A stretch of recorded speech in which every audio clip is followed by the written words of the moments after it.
as President and CEO.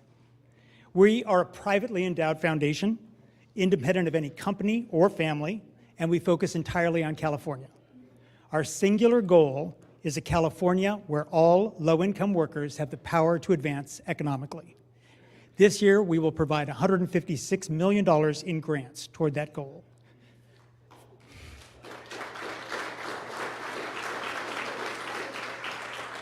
Through our Priority Communities Initiative, we invest in Salinas, Fresno, Riverside, San Bernardino, and Stockton to create and protect more good jobs that offer family-sustaining wages, benefits, and advancement opportunities for workers in low-wage jobs.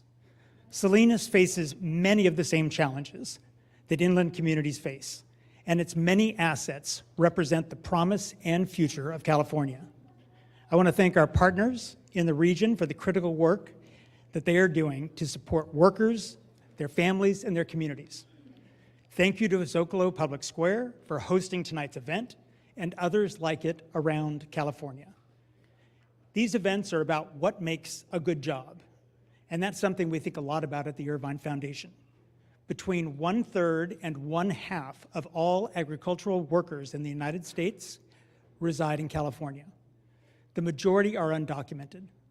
Even worse, agricultural workers often face unsafe and unhealthy conditions on the job and are afraid to speak out in fear of retaliation. Most lack benefits, labor protections, and any advancement opportunities. That's not fair, and it's not the California we want or need. That's why I'm grateful we can support organizations that are helping agricultural workers to protect and advance their rights and advocate for safer conditions. These workers need and deserve a voice on the job and in their communities. Nonprofits and foundations like ours can help those voices be heard to ensure those whose work feeds and nourishes us all have good, safe, and healthy jobs. I'm grateful José Anzaldo's voice and experiences are part of today's discussion. And I'm grateful for the participation and leadership on behalf of farm workers from Mily Treviño-Sauceda, James Nakahara, and Juan Uranga. We're excited to partner with Zócalo to present this essential conversation. I'll now turn it over to Moira Shure from Zócalo Public Square.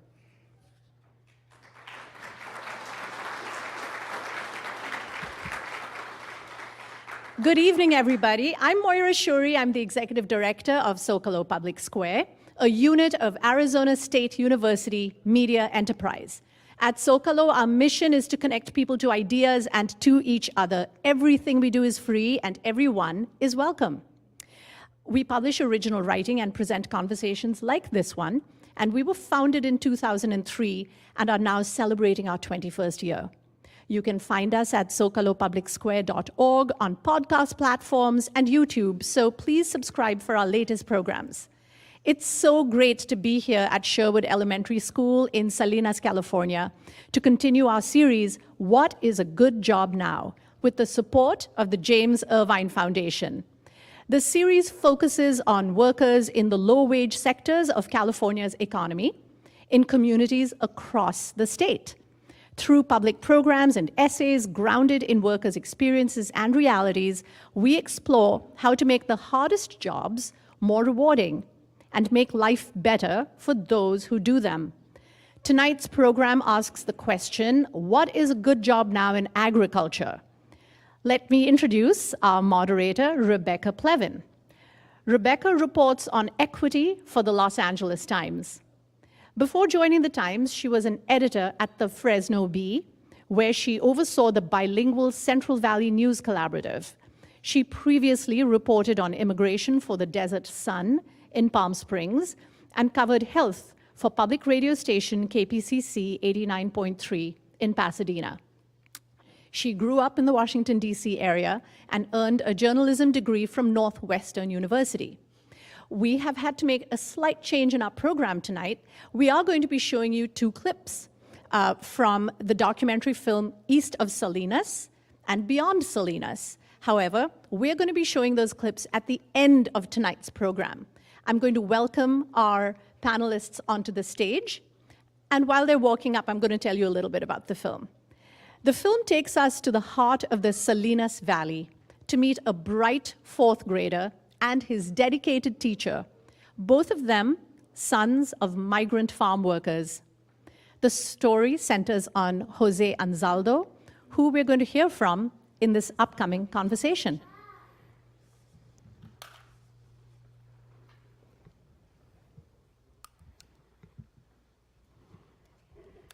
Hello and welcome. Can you all hear me okay? Okay, good. I'm Rebecca Plevin, and I report on equity for the Los Angeles Times, and I'm really pleased to introduce our guests tonight. José Anzaldo is a senior at UC Berkeley. He currently works for Scholar System, a professional learning organization. José is a Salinas local, and agriculture has been his way of supporting his school and life needs. He is passionate about public speaking to inspire students from underrepresented backgrounds. He also mentors students in Salinas to prosper and access higher education. José's hobbies include basketball, fitness, video games, and hanging out with friends. His long-term goal is to be a social worker at a school district. Using an interdisciplinary approach and with over a decade of experience in agriculture, farming, ranching, and orchards, James Nakahara brings a wealth of knowledge and dedication to the field. Rooted in a family history marked by resilience, his family lived in Salinas before being forcefully incarcerated as Japanese Americans during World War II. James has channeled his passion for justice and agriculture into supporting dozens of Central Coast farmers and ranchers through his work. He is a business advisor at Kitchen Table Advisors, which emphasizes pragmatic relationship building, one-on-one business advising, and paradigm-shifting food systems projects in support of socially and historically marginalized growers. Mily Treviño-Sauceda is the executive director and co-founder of Alianza Nacional de Campesinas. She co-founded Mujeres Mexicanas in 1988, the pioneering group that led to creating a campesinas movement. In 1992, she co-founded Líderes Campesinas, the first state-based grassroots organization advocating on behalf of campesinas, and served as its executive director for over 12 years. Mily has been engaged for over 40 years on farm worker issues as a member and organizer of the UFW, the United Farm Workers. She is a nationally recognized advocate and spokesperson for women's issues. Juan Uranga is a retired farm worker attorney whose career has spanned 5 decades.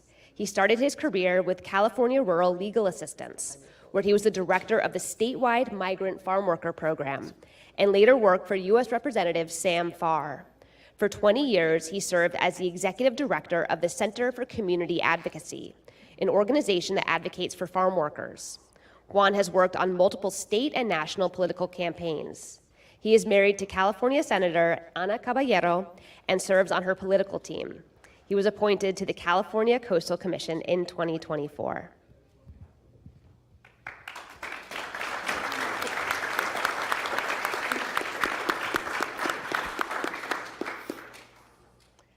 Great. Mily, we'll start with you. You have worked in the fields and now lead a national women's farm worker organization. What are some of the challenges that female farm workers specifically are facing in the California fields today, and how is your organization approaching them? Oh man, what are some? There's many. We still have many issues related to harassment and rape in the fields. We still have issues related to wage theft, the pesticide poisoning, where we have many pockets of, in California, just talking about California because I've been in California for the last 40 years. I was 5 years old. No, I'm just kidding. But it's California, because it's got so much agriculture, and it's a state that sells most of its products in the United States, and its majority is utilizing pesticides or chemicals, toxics that are harming our communities, especially workers, especially women. And when I say pockets of places that where we have found families, children with special needs, deformities, and that is not calling attention, and it's needed. Our farm worker families, not just in California, it's throughout the United States, have to suffer injustices because they come from their home countries thinking that there will be a better life for them, for their families, and they have to continue making sure that they have food on their plates when they are the ones that are working the land, not only planting and harvesting, helping this country to sustain itself, and they're the least people that have food in their plates. And the ones that do go through so much. At the same time, all this that we're saying, and I don't know if I'm gonna go a little bit forward, but this is why Líderes Campesinas was formed. This is why Alianza Nacional de Campesinas was formed, because the intent here is to call attention and say all these issues are happening, but we're here and we're engaged. We know that things are done wrong and we're calling on them that it's wrong. We need more companies, especially in agriculture, to be more socially responsible, because if they're not, it's whatever slavery we have had, which made a lot of damage, is going to continue as a new modern slavery. So there's many, many issues, and I can go on and on in terms of violence against women. Just this last part, in terms of the rape in the fields is, excuse me, 9 out of 10 women are harassed in the workplace. And, you know, just not much is being done about it, except us saying we want to move forward, but then we need the resources to make sure that we can work with more people and give that ánimo to the women that want to come forward and say, ya basta, this cannot continue. Is there something you want to add to that, Jose? Yeah, I mean, it's really powerful to hear you share about that, because I haven't worked a long time in the fields, but in my small amount of experience, I've definitely seen that present, and it's really sad to see, and I'm just happy to hear that there's someone like you, just providing that help, that awareness, and yeah, you have so much of my respect for that. And we want many like you talking about it. Yeah, 100%. And building consciousness in society, that it's so important that we know that whatever fruit, vegetable, whatever kind of food we're eating, it's people that are, suffering many things. And when I say suffer, it's not necessarily, yes, it is suffering. It's like just so much that people go through. Yeah. Climate change has created so many issues, and it's affecting our communities in the fields. Well, That's one. mm-hmm. I feel like you've opened up a lot of topics we could talk about tonight. But the last thing you mentioned was climate change. Maybe we can jump into that one. I think this is a good question for any of you. But with climate change, farm workers are laboring in extreme heat, sometimes breathing in wildfire smoke. James, maybe this is a good one for you, but what kind of changes are needed to protect workers amid climate change? Thank you for the question. I think we need to change the way that we view the the people who do the hardest work in our country and in our state. There's so much invisible dehumanization that happens that allows these systems to kind of reinforce the extractive, not just of people and their labor and their work, but also their livelihoods and things like that.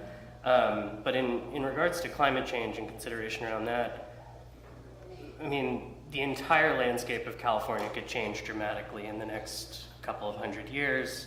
I don't think that's too hyperbolic. We're already seeing like chill hours on fruit trees totally vanish, and you know, we're going to be able to grow things here that we didn't get to grow here 100 years ago because they grew 3,000 miles away south. So that's one element. But then there's like wildfire, smoke, like you brought up, flooding. I mean, we saw horrendous flooding here 2 winters ago along the Pajaro. Huge lack of support, lack of readily available support, lack of emergency support, lack of follow-up like care and rehabilitation of those lost properties, livelihoods, things like that. All that should be addressed in a proactive way. Yeah, and then I think it creates some interesting opportunities for thinking about growing differently, because people will have to adopt new things, and hopefully that comes with better practices. Can you talk more about some of those changes? I remember in some of my reporting learning that, you know, almonds were starting to be grown in areas that that the country had never grown almonds before. I wonder if you could talk a little bit about some of those changes you're talking about. Yeah, well, certainly for like citrus trees and things like that, we're going to see those move further up, your citrus, your avocados, things like that. And then for the stone fruits, the pome fruits, those are all going to slowly move. You know, as an example, Silicon Valley used to be called the Valley of Heart's Delight. It was all stone fruit. Most of those trees need somewhere between 800 and 1,000 chill hours a winter. They're not getting that. They're not going to get it. So we're going to see like fruit tree production kind of move further north. Yeah, and with that comes land tenure changes, comes all these different things that have ramifications for the future of agriculture in the state. Yeah, there's so many different compelling elements to all of this. Mily, I think your organization is working on climate change issues also, right? Yeah, and I said climate change, but there's a climate crisis. Yeah, and for us, we are very clear that the environment has changed so much. We have a project called the Mother Earth Project, and the women themselves, it's a national project we created with the intent of getting the women to talk about their ancestral knowledge, how to plant, how to work on compost, how to be able to sustain themselves, especially during COVID. What happened? You know, all these families, all these people that, as we were called essential workers, we were not treated as essential workers. We didn't have medical plans or, you know, health insurance. People got sick. There was no sick days for them. And what was happening with them? There was no income coming in, so there was no food for them. So many of them started what people call gardens. We call them farms, small farms in the back or whatsoever. And why? Because, and they started learning, you know, we always like to work the earth. We love the earth. We like to work outside. The treatment is what we do not want, the bad treatment, the abuses we don't want. And in terms of climate change, right now, you know, heat stress is getting worse. Because of the climate, because of the pesticides are not decomposing or having a different effect, and all of that is not being done. You know, there's no research about that. All that is creating more issues to our farmer communities, and none of that is being taken care of. So there's more people that are dying because of heat stroke. Companies are not prepared. California has been a state that it's called progressive state, and I wonder how much more they could be doing and they're not doing. And where I'm getting at here is how important it is that, for example, if there's California OSHA, well, let's make sure that there's enough resources for monitoring, for enforcing, because having more regulations is not enough. Implementing them is what is needed. Resources, so organizations like ours can talk directly with people, but not put the burden on the workers or the people that they have to take care of themselves when others are not doing their job in terms of being socially responsible. I want to jump in there. You mentioned that California is a progressive state, and there are, in many ways, California does have more protections for farm workers than in other places. It's actually the only one. It's the only state that has full protections for farm workers. And it's so ironic that there's more abuses, more issues that farm workers are facing in California than other states. Go to other states, the protections are not there as we would like. Just because it's called the Fair Labor Standards Act, was not passed. Well, when it was passed in the 30s, agricultural workers, and it's very specific, go there and find it. Agricultural workers were excluded. Why? How dare agricultural workers were going to be included within all industries to have protections in the fields, when many of these lawmakers were plantation owners and they had slaves. How dare they were going to allow these kind of workers to have protections? And Latinos have inherited all this. So we have that burden now. So actually, but before I go to my next question, Juan, I saw you sort of raise your eyebrows when Mily said that there's more issues in California than other states. I wonder if there's anything that you wanted to add to that. I was surprised to learn that. I don't travel around the country the way that Mily does. Mily actually travels all around the world with the messages that she's been delivering today, and does a great job. But my focus is, since I got out of law school, has been California. So I'm not familiar with how agriculture is organized in other states. So it's just, I guess the surprise is that it's the first time that I've heard it. And to hear that California, where I've been working for over 40 years, towards social justice is worse than the other states, just kind of rang a bell with me. Okay. So speaking about some of these protections, California has outdoor heat standards, which many states don't have. We don't have federally. Workers should make California's minimum wage, which is currently $15.50.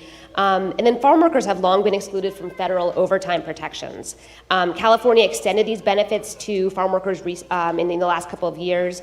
But we've heard, I know from reporting, we've heard anecdotally that in some ways raising the overtime or providing overtime for farm workers has had some unintended consequences. And so I was wondering from you all if you feel like these overtime protections are working for workers, and if not, what should be done to ensure that workers do benefit from these critical protections?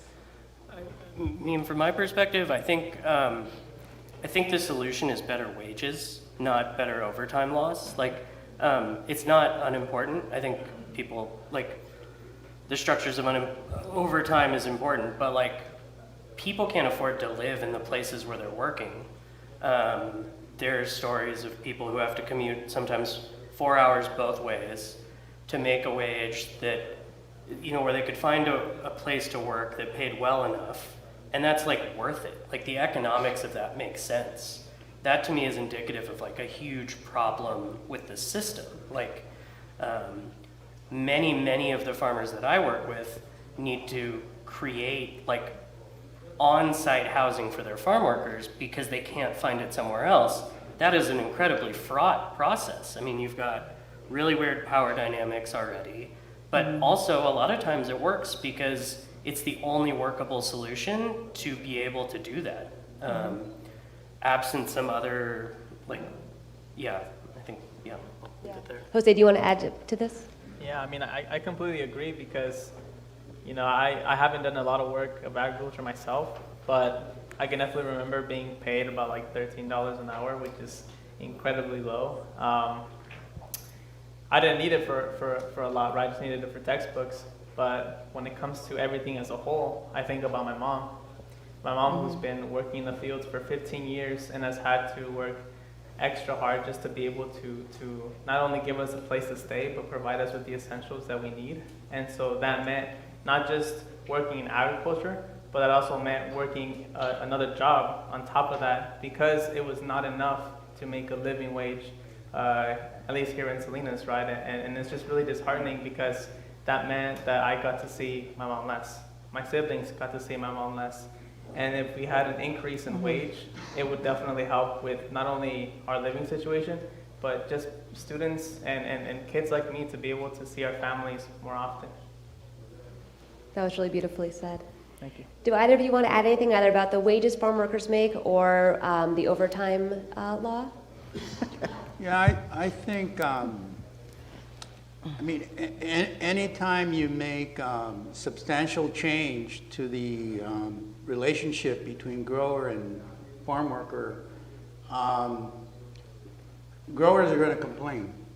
I'll tell you a story. I got to the Salinas Valley in 1974, and at that time, the group I worked for, California Rural Legal Assistance, was just finishing a legal attack on an instrument that growers used to use called a short handle hoe. So the farm workers would have to be stooped all day long, whatever crop they were working. And we were trying to get the short handle hoe outlawed and force growers to use a long handle hoe. And when I got here, the Supreme Court had already said that our approach was legally sound. So we were having administrative hearings to prove that the short handle hoe was indeed an unsafe tool for farm workers. And when the growers were giving testimony, it was productivity is going to go down, this is going to destroy the lettuce industry, blah, blah, blah, blah. We were successful, and look it up in the Salinas Californian. A year later, there was a headline quoting one of the largest growers in the valley saying, "I don't understand it, productivity went up." It's just that farm workers were more comfortable using the long-handled hoe. So there had to be a shift in the business model that growers were using at that point to switch over to the long-handled hoe. And with farm workers getting overtime, with farm workers getting minimum wage, with farm workers getting all of these protections, growers are complaining. But I think that in the end, what they're complaining about is that there has to be a shift in their business model. They just want to continue doing things the way they've been doing it forever. And they don't want to have to deal with the challenge of creating a new business model that takes into account all of these protections that California has been legislating. And same thing is happening with the fast food industry. I mean, the business model was that you find really cheap labor among really young people to become a millionaire and a billionaire.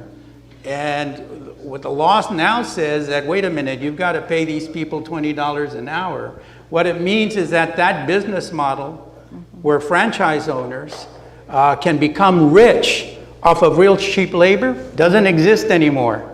So they're going to have to come up with a business model, and they will. All these stories about how we're going to go out of business, it's BS. They'll find a way to stay in business because there's so much demand for fast food in California. I just want to add one thing that I think there's also a really pernicious incentive structure around above wage, like if you harvest this much of this thing, because all it does is encourage people to ruin their bodies in the short term. And I think that's another kind of single thing to point out as like a cause of some of these challenges. I would, for me, I would not put in terms of choosing, you want more pay or overtime? Wages. Better wages, and if they're working people overtime, pay them overtime. Yeah. Because, you know, wherever you work, you get paid overtime, in other industries. Yeah. It's the same thing. We need to validate what agricultural workers do. There's a lot of skills doing agriculture, and people have not validated that. Yeah. And it's what we eat. This is how we live. Food. You know, we cannot afford not having food. It's validated. Yeah, I mean, everything that you guys have discussed, it's just, it really resonates with me because as someone who's done the work and has, you know, have had my mom do the work for so long, it just reminds me of my experience working with my mom in agriculture. We were just pulling weeds in the strawberries, but even then, the demand that is asked for is insane. Any time that I put my back up, even if it was just to relax, I would get a warning. I would get penalized for it in the sense of, we can replace you at any time. So if you continue to do this, we will replace you. And it's just that idea that we're not treated as people in the work, considering how much effort and how much skill it takes to do the work. Because after the first week, I was not physically capable of doing anything. It was so hardening on my body, and I thought to myself like, oh, I'm pretty athletic. I do a lot of cardio and whatnot, right? I play basketball. That had nothing to do with it. The way that it puts so much toll on your body is just, it's frightening, right? And I feel like if more people were to just experience what that is like, you can just truly understand and want to make an impact for agricultural workers, because it's not right. The wage itself, it's almost like we're being stepped on, right? Because how am I getting $13 an hour for putting my health so much at risk? I've seen it happen to my mom throughout the years, and as much as I want to say thank you to agriculture for providing the income that's helped me for so long, I also want to just fight against it, because I remember an instance my mom told me where when 15 years ago they sprayed over the fields with pesticides while she was working there with other people, and lo and behold, that caused her so many health difficulties coming into her later years in life. Now she faces asthma, and it makes it really hard for her to live in this area and just breathe in general, and it's just so disheartening, because if she would have just had a different option, a different path to work, this wouldn't be happening. And so that's why, I appreciate everyone that's here who's been giving me a lot of information, because it's something that I want to continue to learn about and just make it a bigger impact. So thank you guys. Yeah. Can I add something along this business model thing? The hourly wage rate and overtime are a big part of the problem, but there's another big part of the problem, and that is that farm work is seasonal. Yeah. So that even if you're getting $17 an hour for the work that you do, you're getting it for a short number of months. Or weeks. And then you lose that income. That's the business model that agriculture has been working under for a long time, and that frankly communities like Salinas have settled into.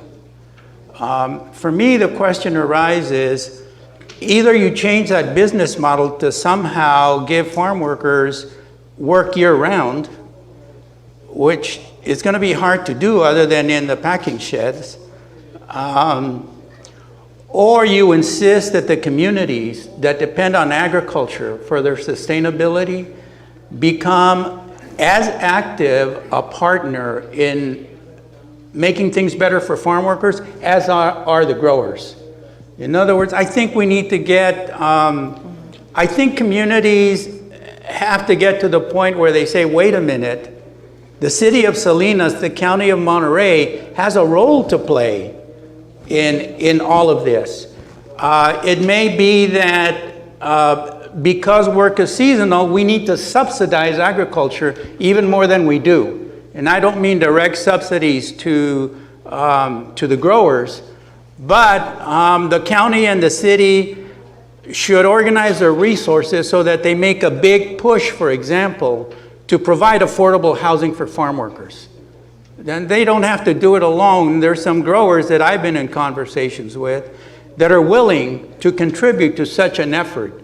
I think that the hesitation, and I'm not justifying their approach, but I think their hesitation is thinking that they have to single-handedly finance affordable housing for all the farm workers. Now, they may be right or wrong about that, but what I'm saying is that's where we are.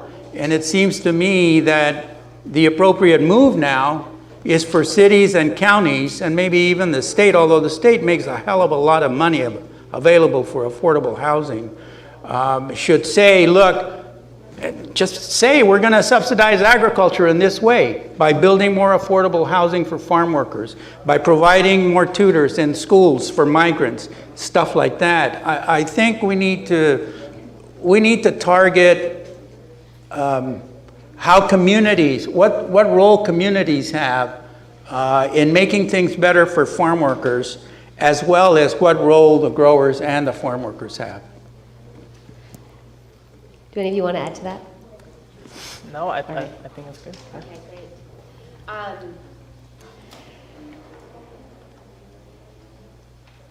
So we know that technology is being utilized in the fields a lot. And I think this sort of comes in some of these questions about, you know,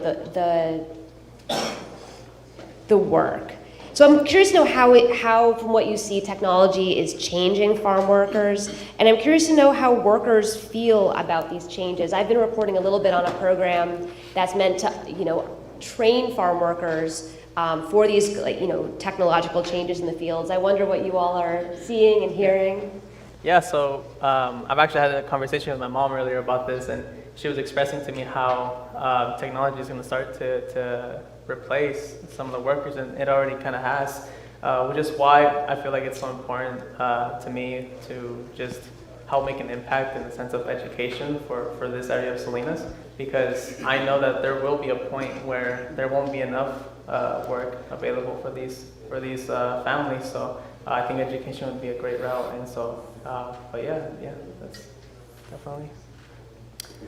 And yeah, from my perspective, I think we will continue to see farm ag tech develop and replace jobs that were normally held by people to a point. If you look at like the way that greenhouses and nurseries have switched to automation, you still need somebody to monitor the auto. You basically need like a mechanic to like fix the automation instead of doing the work. You just have somebody monitor the machine instead.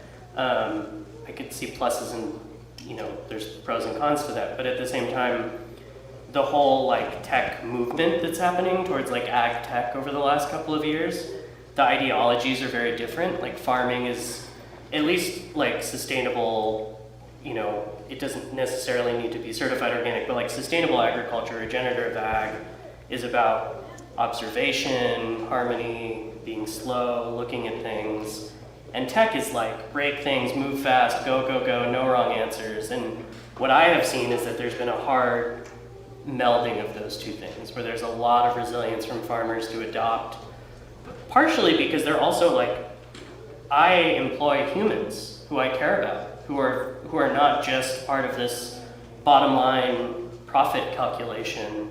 And so they're like, why would I displace a family, you know, some of whom I've known and worked with for many, many years?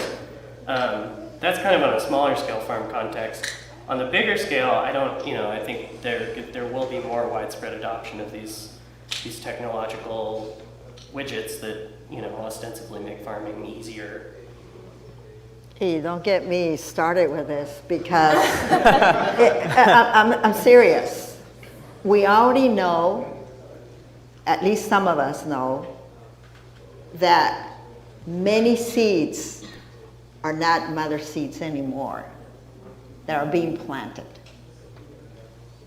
There's a lot of transgenic seeds. That means we don't even know if our fruit and vegetables are real. That's one. And there's a whole conversation around that. And there's only, why do you think Mexico doesn't want to deal with the United States in terms of trading seeds? That's one. And other countries also. Anyway, so the other is, who's gonna benefit? It's like, I'll just give an example. The mom and pop stores. Many more times are gone. Businesses are wiped out, these kind of businesses, because the big supermarkets come in. That's the same thing is gonna happen with, using mechanics, using robots, using all that. Who are gonna benefit? The bigger companies. Family farms are gonna go. They're not gonna be able to afford because all these, and they're, it's the same thing as, for example, the chemicals that are being applied. Many farmers, many companies have been indoctrinized that you have to use chemicals for herbicides, for fertilizers, name it, fungicides, everything.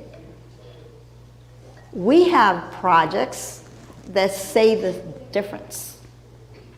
We have women that have worked 15, 20 acres or even more acres, and they do their own compost. They know how to treat the pests, all that. And why I'm saying this is because, it's the same thing is with the chemical companies. The ones that have the money are the ones that will continue, succeeding. That's quote unquote success in terms of, bringing robots to, and that's an insult to Mother Earth to start with. You should not be using, mechanics or anything like that with plants. It's us connecting to the earth, us connecting to the plants. It's very important. The more time goes by, the more we disconnect in different ways. Phones, instead of, when you have dinner, everybody's on the phone instead of having conversations. That's the same thing. You go to many, yes, I've traveled a lot, and I've seen in the piers, going on the bay, people, instead of watching the beautiful scenery, they're on the phone. It's the same thing that's gonna be happening. And we're not even noticing that that's happening already with our children. We're so disconnected. So everything, robots is not just watching, a mechanical thing moving around. It's what we're getting used to. It's useful, but it's taking over. Can I just add one thing? I don't think the long-term implications of the tech that is proposed in agriculture is going to lead to any kind of progressive intergenerational wealth building for migrants, for farm workers, for small-scale farm business owners. It really will just benefit the people who make the thing, and then the farmer who gets to save money, not needing to worry about OSHA trainings, not needing to worry about workers' comp, not needing to worry about any of those things. So I think there are strategic applications that make sense. There are some things that involve you not needing to bend over as much, or you know, seed planter, things like that can make seeding a lot easier, but it should be treaded very carefully. Juan? You worked on mechanization. Yeah, issues, and Mily- you filed lawsuits, and you and I know each other for so long. Mily and Lydia Villarreal, I think I see Susan Machem back there. When we were all at CRLA, we sued the University of California over its mechanization research. And our allegation was that the university was using public funds to build these machines that only the wealthiest growers could use. That's right. And we labeled that a gift of public funds. We were very creative with the law back then. We lost in court, but we got the university to change its curriculum in the ag division to account for the displacement of farm workers and other things like that. What I learned from that lawsuit is that mechanization is a matter of labor supply. At that time, there wasn't, once the university got involved, there wasn't that big a push at that time to mechanize the entire industry. And that's because there was a readily available pool of relatively cheap labor that the growers could use.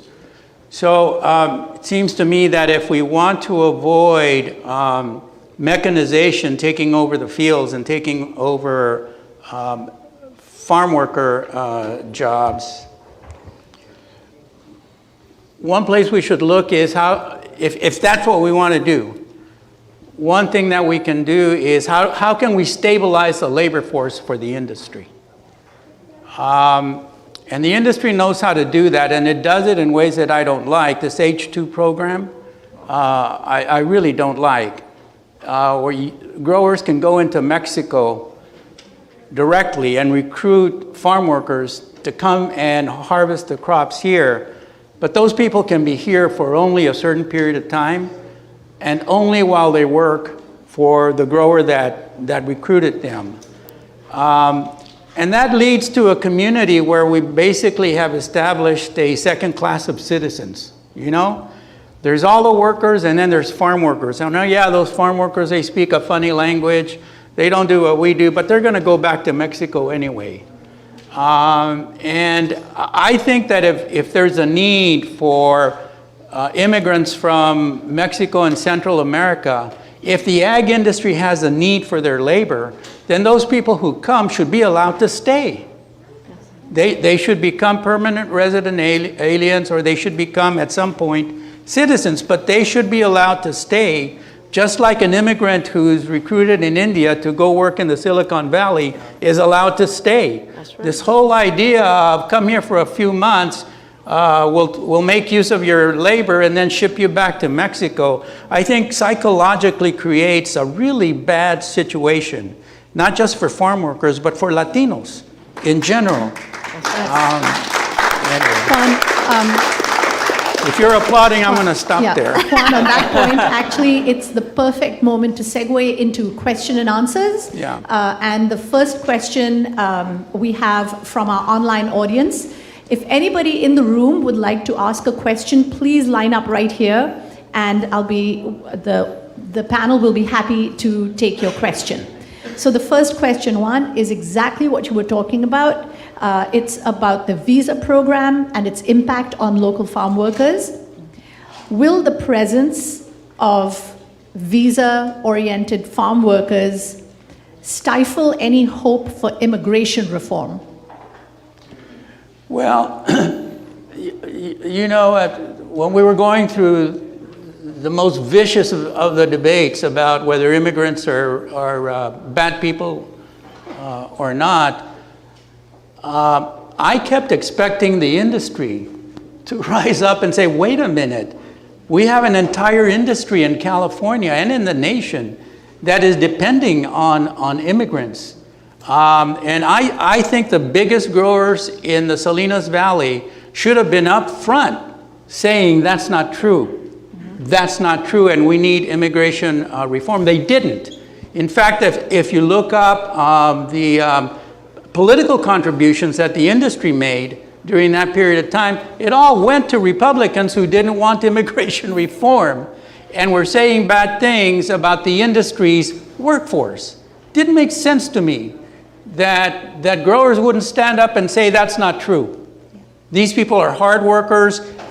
They should be allowed to come here, and if they want to stay, they should stay because they're good. They're good people.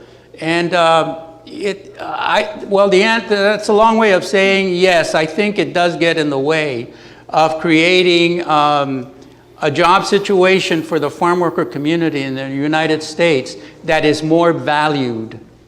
And I think, well, that's it. We have a second question.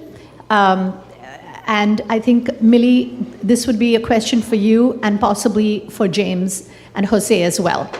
So how can agriculture workers bring attention to the issues they're facing? Where or who can they go to if they want to help change the status quo in the legislature or at the policy level? Both. You know, Líderes Campesinas was formed as and párense, líderes campesinas. Enseñen que están aquí. Stand up.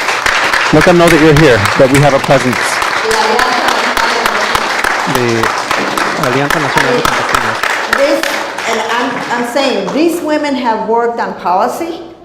They've been advocates. Son chingonas. I'm serious. And in English, you would say badass. Yeah. It's much easier to say it that way, no? But for us in Spanish, it's chingonas.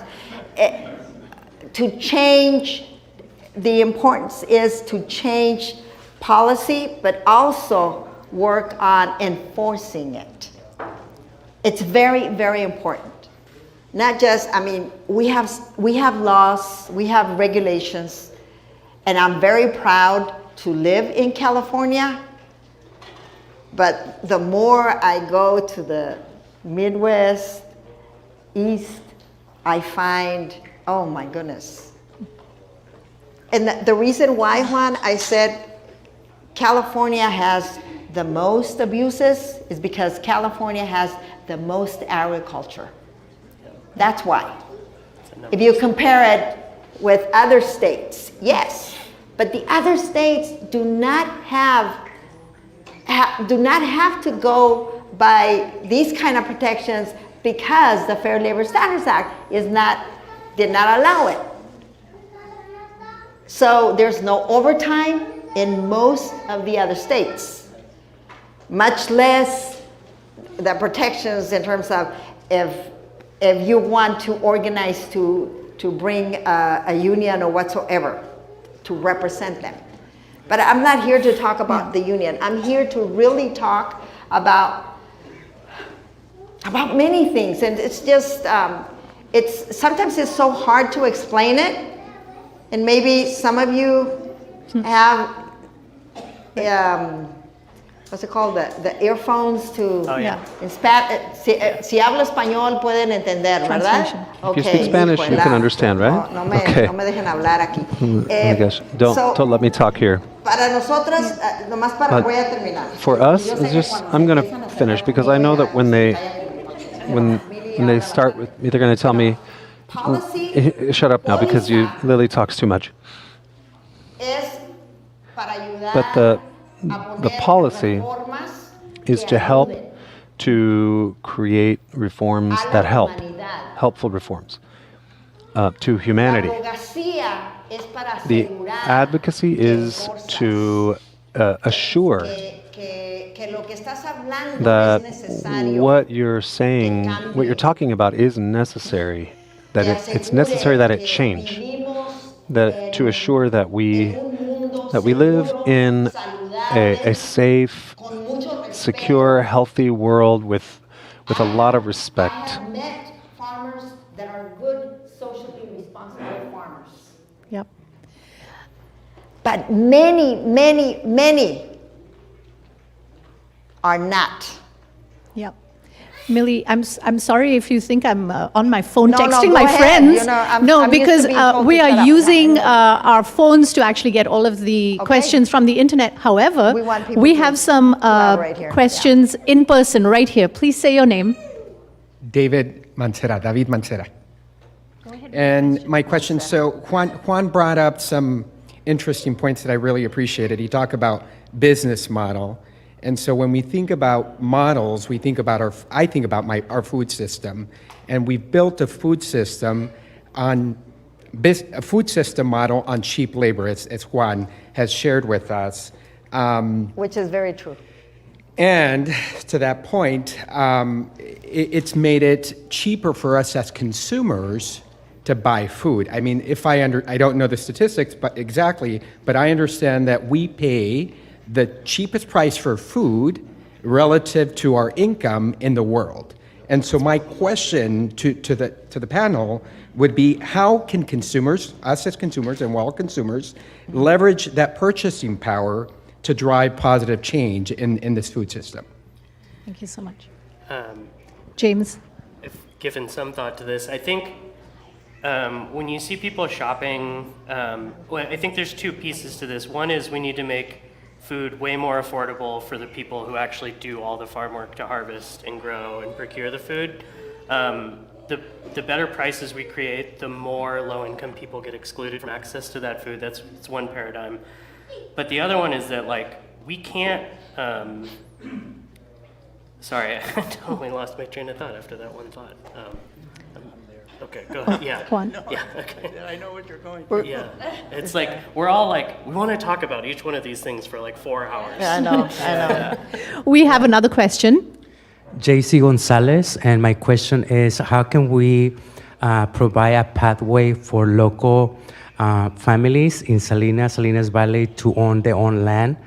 Since I have worked in local farms myself as an advocate and farm manager, I see that the biggest challenges is that families do not own their land.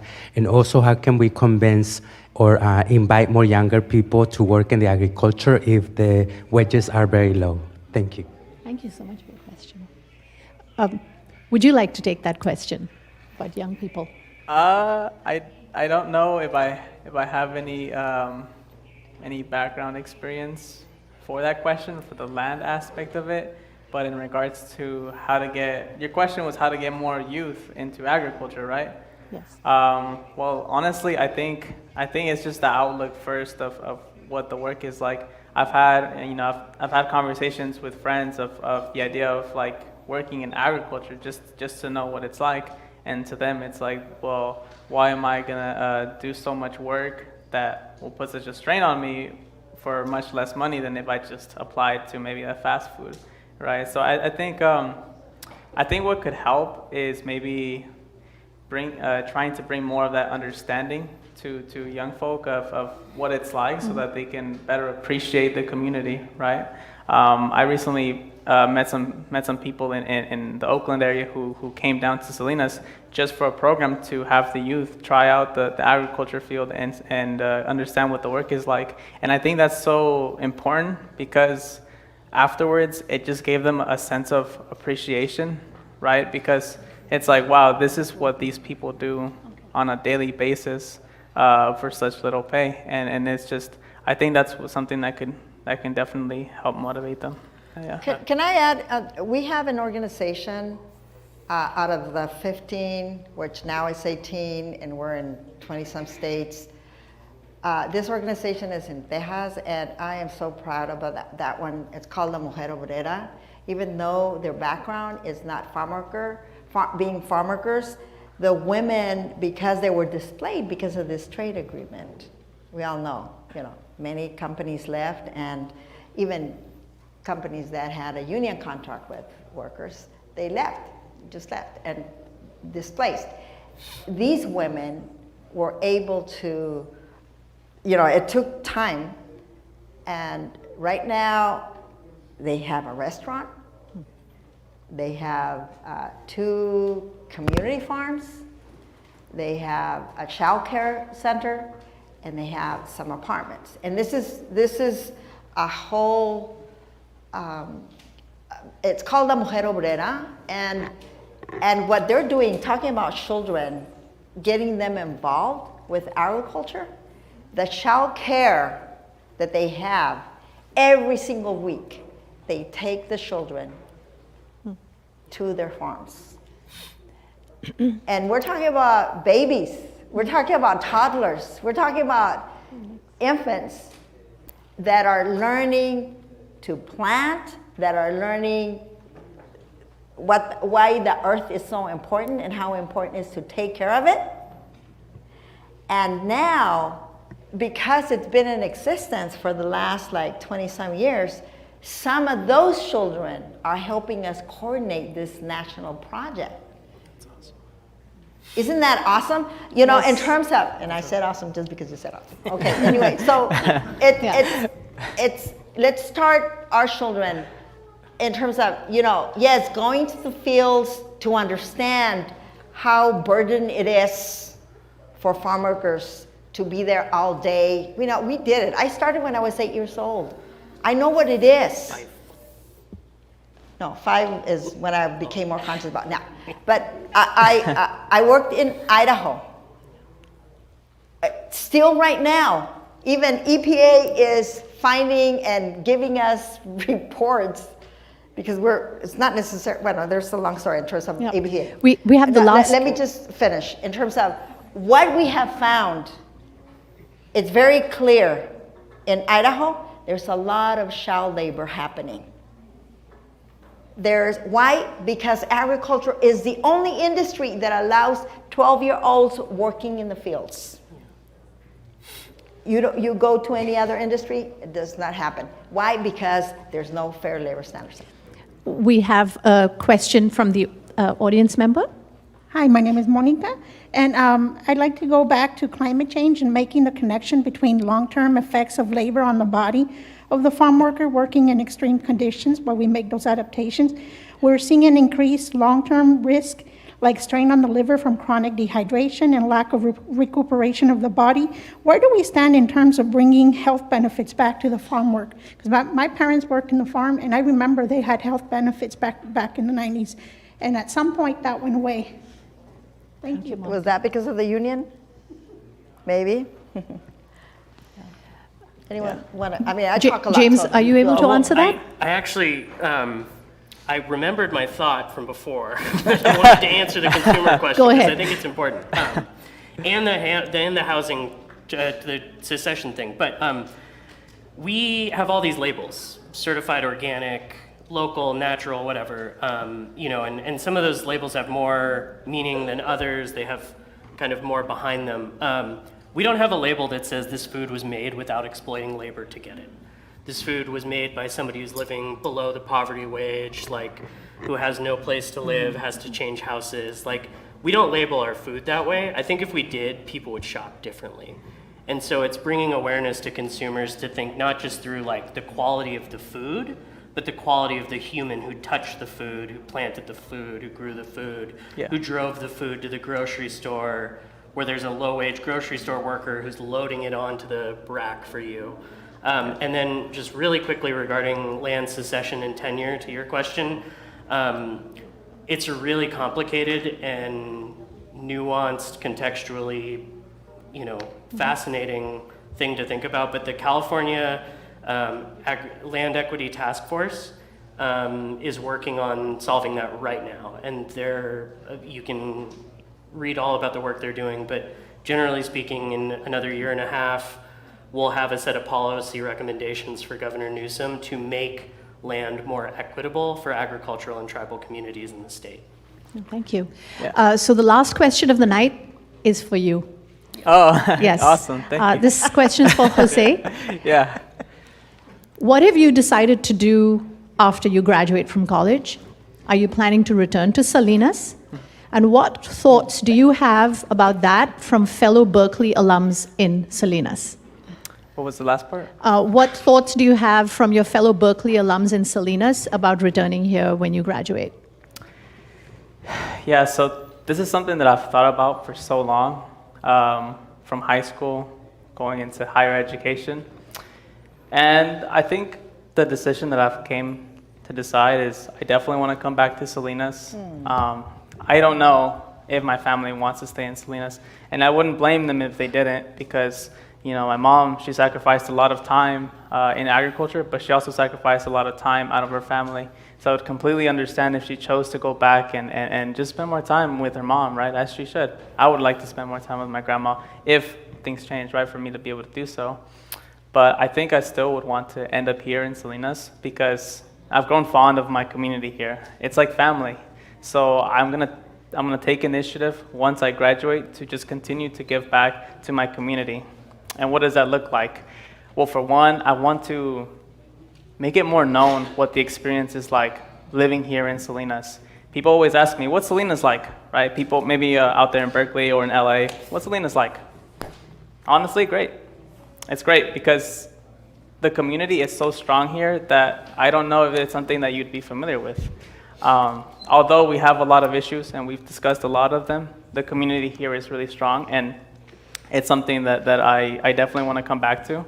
Aside from that, I do public speaking for education, right? I work for a scholar system, which does a lot of work in helping marginalized students in the education system be recognized and get more help. So unfortunately, because of how agriculture is today, a lot of students are facing a lot of struggles at home, right? And that contributes to a long factor of how they perform in school. And that's why I want to come back to be able to help them. Although it doesn't take away the problem that is present in agriculture, at the very least, I can still help the students still find a path to success. Because it's heartbreaking when I graduated high school and I'm hearing my fellow classmates talk about how they're going to go into agriculture. And I just think to myself, like, you're here to create a better future for yourself. Maybe I don't know their situation, but it's not what I want for them, right? So I want to continue to educate myself while here in Salinas, hearing from people such as yourselves who have such great experience to mentor me, because my life has been full of mentorship, learning from Mr. Ramos, learning from Yvette, who's here in the crowd, learning from many people, right? And I'm going to continue to do so because I really care about this community. I care about the workers. I care about everyone, and it's the least that I can do. So I'm going to continue to just learn how I can help in education and just everyone here in agriculture. Yeah. Thanks. I'm going to hand it back to Rebecca to close out the program.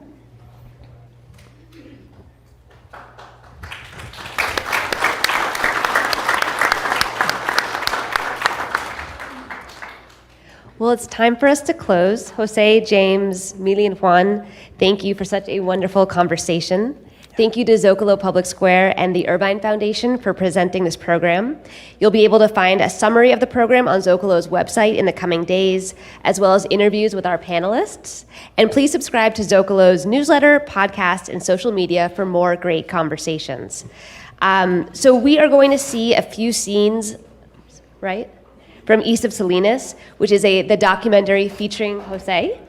And we're excited to close also with a short teaser for Beyond Salinas, the sequel forthcoming this year.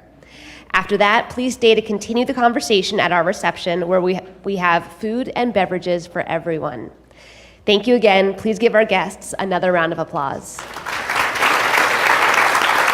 job, Jose. Thank you. Thank you. Hello.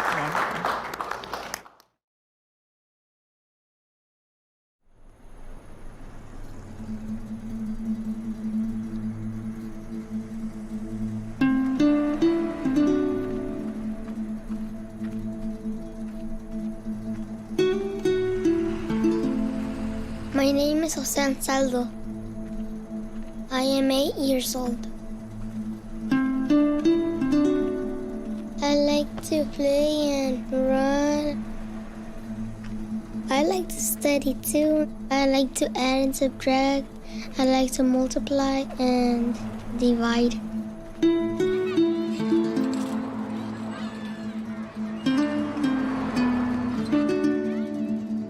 When I grow up, I want to be a firefighter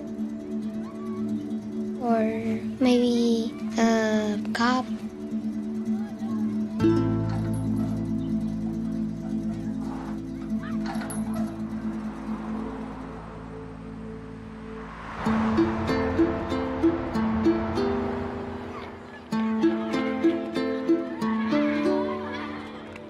over at Sherwood Elementary School in Salinas, California. I am a third grade teacher, and I've been teaching third grade for about 15 years overall. Chapter 11 found. A few hours later, Becky woke up. She was starving, but eager to look for a way out of the cave. My students are mainly Mexican students, and about half the class is migrant. The cave was completely dark now. Being migrant means a lot of them have families or parents who follow the agriculture season. Suddenly, Tom said, "Shh, did you hear that?" They'll go to one place, and when harvest season's over there, they'll move on to another place. Tom froze. He couldn't move a muscle. They follow the harvest wherever it is. It was Injun Joe. But Injun Joe didn't see Tom. It was so bad. Exactly. Regardless if the whole family leaves or just one of the parents or both, it still affects the children. Tom got Becky, and they dug their way to daylight.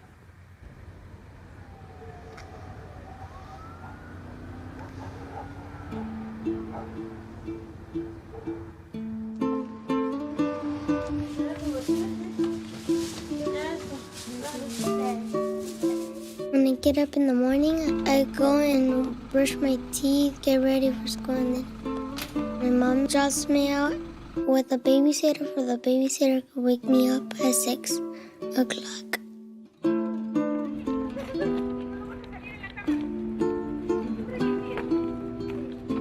It's the same every day.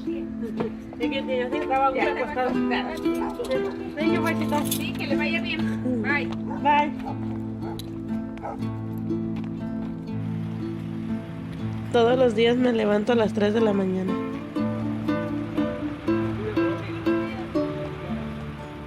Voy a dejar a los niños con la babysitter y de ahí me voy caminando para agarrar el bus, para irme a trabajar.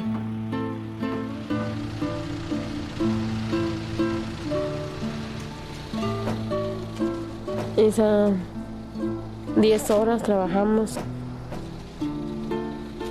a veces 12. Mi trabajo es bien duro, cortar todo el día y aguantar mucho calor.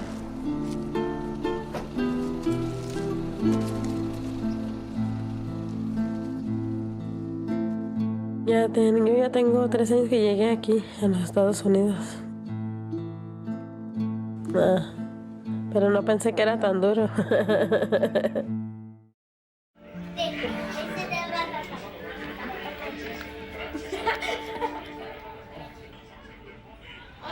It's kind of hard to keep up getting food since Hyman's gone.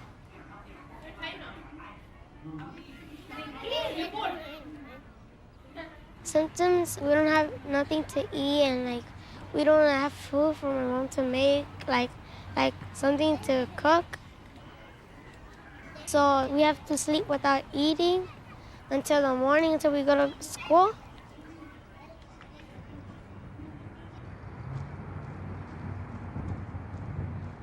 Where did you get 7, David? Like you have to count all of it.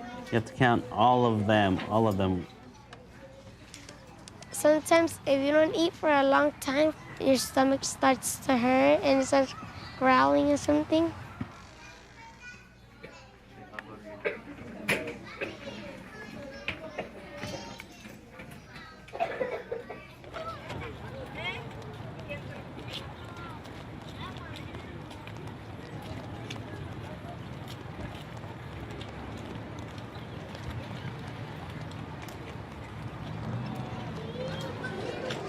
You're not gonna believe.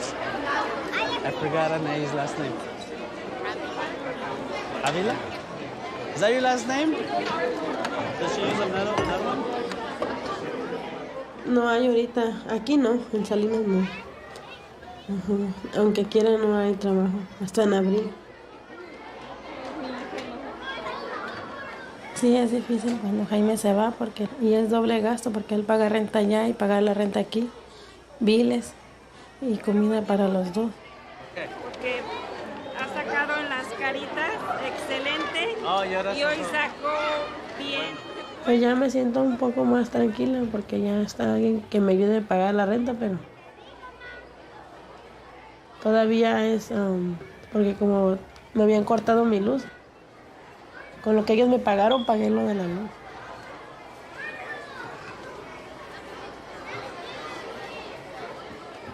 Buenas tardes, está medio oscuro. Sí, ¿quién? Ok, lo que voy a poner en la pantalla es, va a estar aquí. Un lado está en español, el otro lado está en inglés. Una de las preguntas más comunes en las conferencias que nos hacen a los maestros, a lo menos aquí en esta escuela, es ¿qué puedo hacer para ayudar a mi hijo o a mi hija? No tienen que saber inglés, no tienen que saber álgebra, no tienen que saber nada para poder ayudar a sus hijos en esa manera. Nada más tienen que sentarse al lado de ellos, que ellos lean y ustedes escuchen. Y hay preguntas comunes, muy comunes que pueden hacerles. Abren la mochila, la abren, busquen qué es la tarea. El que hace más sentido es, hable con su hijo. Si no, tenemos que trabajar en conjunto todos para que sobresalgan, si no, solo es mucho más difícil, mucho más difícil.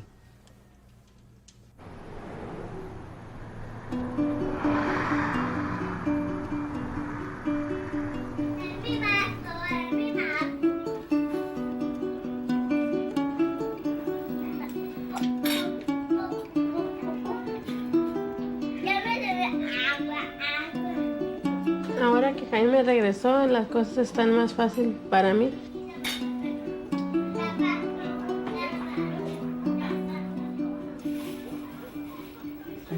Sí, ya me siento lista para ir a trabajar.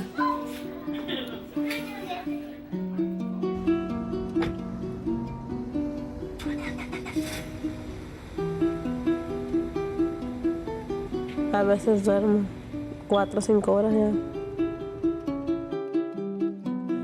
Y ya a veces no tengo ganas ni de levantarme. Pero pues me acuerdo de todo lo que tengo que pagar y me levanto. Sí.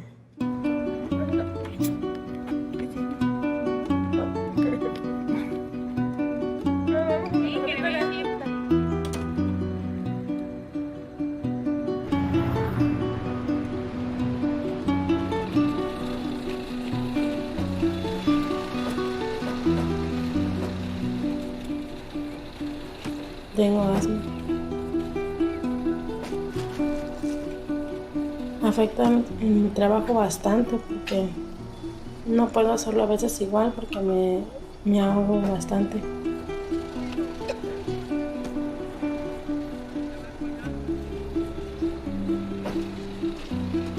De hecho, de eso me empezó mi asma, me cayó una sprayada y empecé con los problemas para respirar.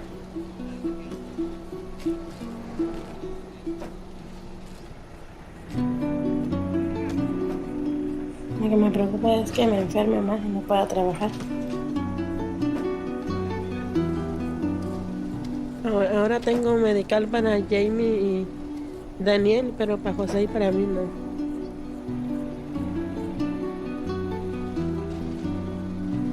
Lo bueno es que José no se enferme.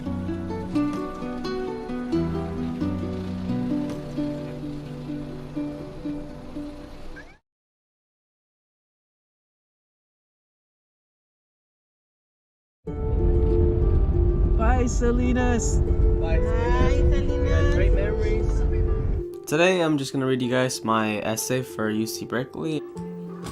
My most significant challenge has always been my living situation And my struggles as an undocumented student. My mom is a single parent and an undocumented farm worker. Woo!